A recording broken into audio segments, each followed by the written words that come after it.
Those who deny the evangelistic purpose of John's gospel typically depend heavily on the present tense. They think that the present suggests the idea that you may continue to believe. The 27th edition of the Nestle-Aland Greek New Testament indicates that the present tense is found in 3 old manuscripts and a few others. The rest support the aorist. Actually, it makes no difference at all which reading is accepted.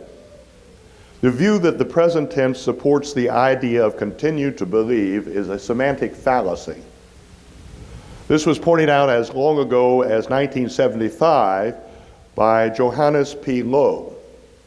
As some of you may know, Lowe was the co-editor with Eugene Nida of the Greek-English lexicon of the New Testament based on semantic domains.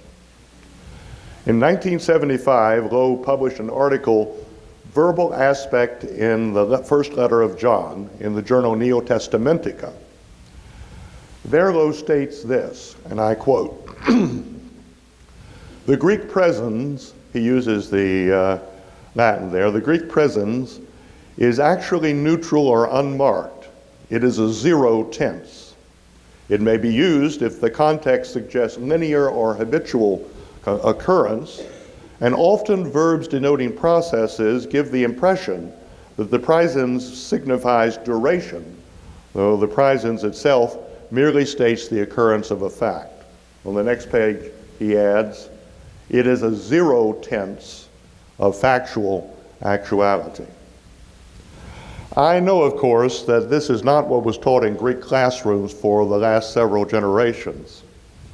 Most scholars were weaned on the idea that the present tense expressed ongoing or continuous action.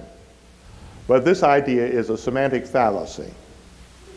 If you read your New Testament with the same facility you do your English New Testament, you can easily see for yourself that Lowe's position is a slam dunk.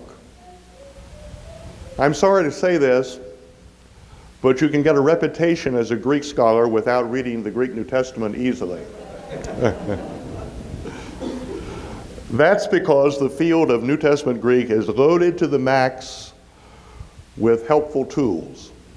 Lexicons, grammars, word studies, commentaries, the whole 9 yards. You don't need to know very much to use all these tools. The number of skilled semanticists like Lowe is quite small. I once heard some lectures by his co-editor Eugene Nida, reputed to be a linguistic genius. I suspect that Lowe is not too far behind. Of course, not everyone has fallen into the tense trap.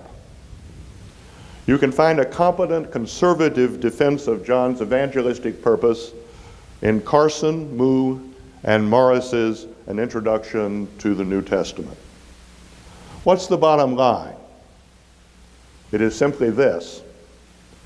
Neither in John 20:30-31 nor elsewhere in the fourth gospel, as far as I can tell, does John employ the present tense of the verb pisteuo, believe, with any suggestion of continuous action. The idea that John's purpose was to get people to continue to believe does not have a shred of linguistic evidence. It is based on a 0 tense, and it has 0 probability.